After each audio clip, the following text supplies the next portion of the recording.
What is going on, guys? This is Crowzen, and welcome back to another Nightreign class build. This time we have the Guardian tank build. So I like to call Guardians walls because that's essentially what they are. They can basically just hide behind their shield with their Steel Guard ability and mitigate basically all damage other than a little bit of chip damage from bosses. So while most people do not like Guardians because they deal the lowest damage out of all of the classes, you can still get some very good damage and stance damage with them and still provide amazing support if you know what you're doing. So I'm going to try to go over all of that in this video, so let's take a look at the build. So we're going to start with our relics, and I'm going to go over two different sets. One is my own personal set, and another is a non-RNG set that you can use right at the beginning once you get a couple of remembrances or just purchasing them. So this is my own personal set that I use. The main effect that you want to look out for is going to be that Guardian specific effect where you can reflect a portion of damage received when the ability is activated. So whenever you activate your Steel Guard, it's going to allow you to reflect a lot of damage back at bosses or enemies whenever you are close to them. And one thing that this game doesn't tell you is that it works out very well for reviving your allies as well. So all you got to do is just go into your Steel Guard mode, go right next to one of your down allies, and as the boss attacks you, you're going to be able to revive your ally just by guarding. I also like adding the attack power permanently increased for each Everjail prisoner defeated. This is basically the meta at this point, so if you're not using it, you're basically at a disadvantage because everybody wants to rush the Everjails. So if you do have an effect that has this, by all means go for it. Even though it's not going to be a significant increase for a Guardian, it's still going to help.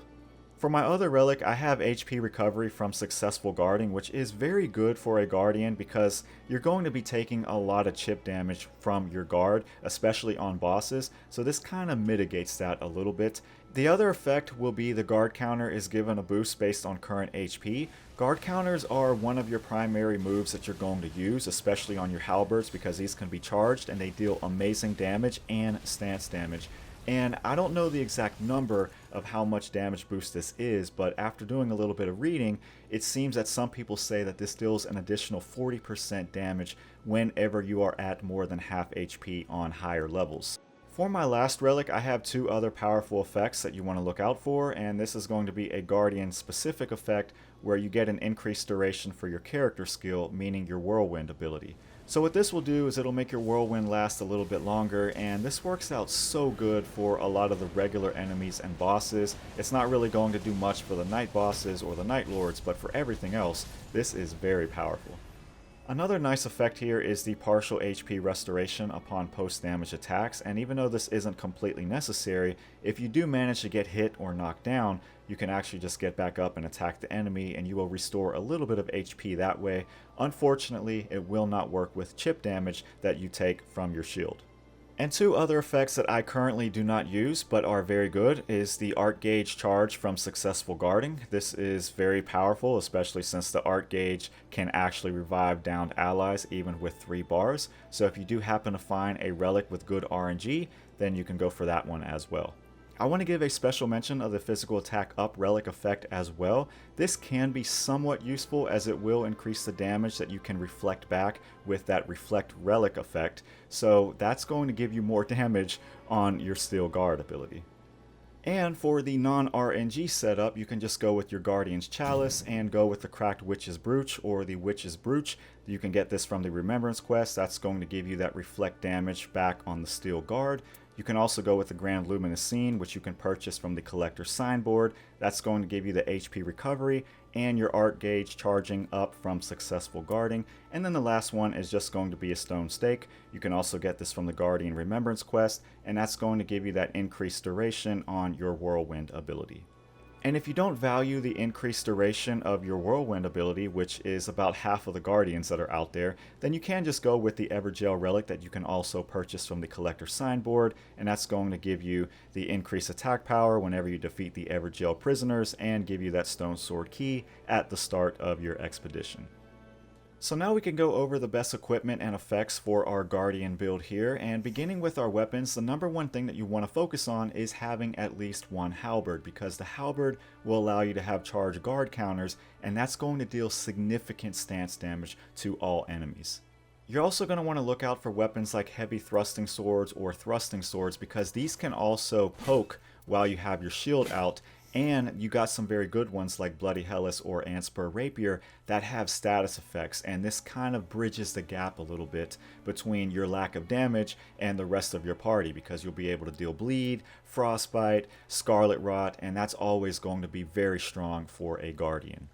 As far as our great shields, you don't have to worry about finding a great shield on one of your runs. You actually have the best great shield right at the start, which is your own Guardian's great shield. It has a very good guard boost once you upgrade it, and it has no skill for the Ash of War, which is really what you want because a lot of your weapons are going to deal some very good damage with the Ash of Wars. So what you can do with this is just guard and then go right into your Ash of War on one of your powerful weapons, and that's going to give you a lot of damage. And that's why the Guardian's Great Shield is the only Great Shield that you need.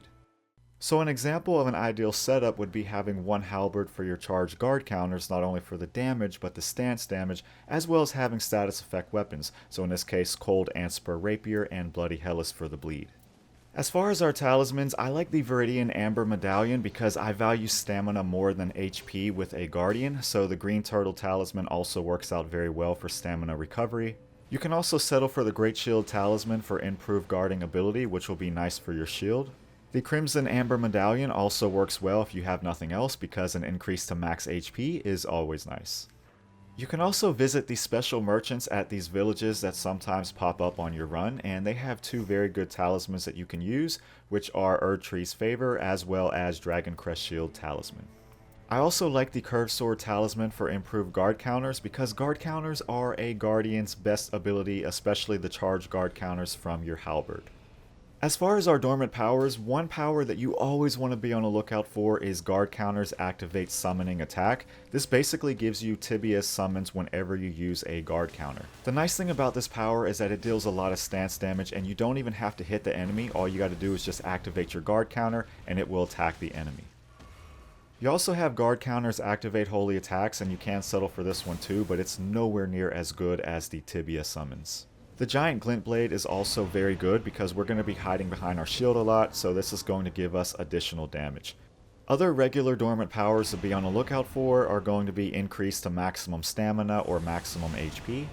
You also have improved physical damage negation and improved physical attack power, and the physical attack power will work with your shield on the damage reflection relic.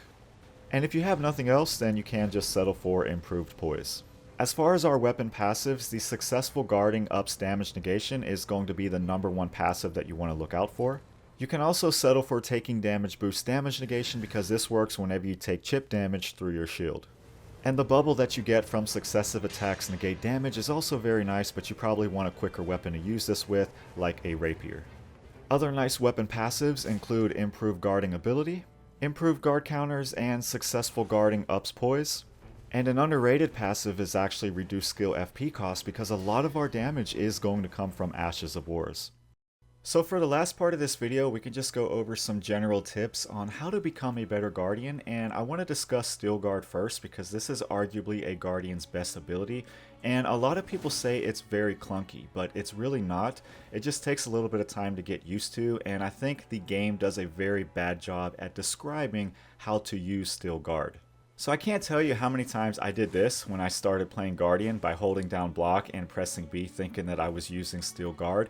The game just doesn't tell you that you have to have a directional input in order to activate Steel Guard. So the way to make Steel Guard less clunkier, so to speak, is to try to think of it like a dodge or a roll. So use it right before an enemy attacks you and try to move into an enemy or stay in front of an enemy, and that's always going to give you the best results, and it's going to feel a lot less clunkier once you kind of visualize it like it's more of a roll rather than trying to do anything else with it. So as you are using your Steel Guard ability, two things that you want to do is try to stay as close to the boss as you can so that way you can reflect the damage, as well as staying in front of the boss. This is sometimes tricky against some of these bosses because they have erratic movements, so sometimes you will just take damage just on the positioning of the boss, and that's okay, that's part of being a Guardian. And one thing that this game doesn't really tell you is that a lot of your abilities can be charged, and for a Guardian, this is basically all of our abilities. So you want to get in the habit of using your ultimate art charged, That way you and your allies that you pick up will be immune to all damage for a few seconds. And charge guard counters with your halberd is going to be one of your bread and butter skills, so try to use this as much as you can because it's going to deal a lot of damage and a lot of stance damage. And as I said about the shields, you will not need to look for any shield. You're already going to have the best shield that you already start with. So one thing that you want to get in the habit of doing is hitting up the mines on the first day. That way you can get that smithing stone and you can upgrade your Guardian's Great Shield to the max very easily.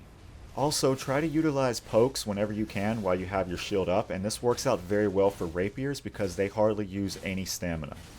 And always try to hang on to a couple of weapons that have very strong Ashes of Wars because this is going to compensate for a Guardian's general lack of damage.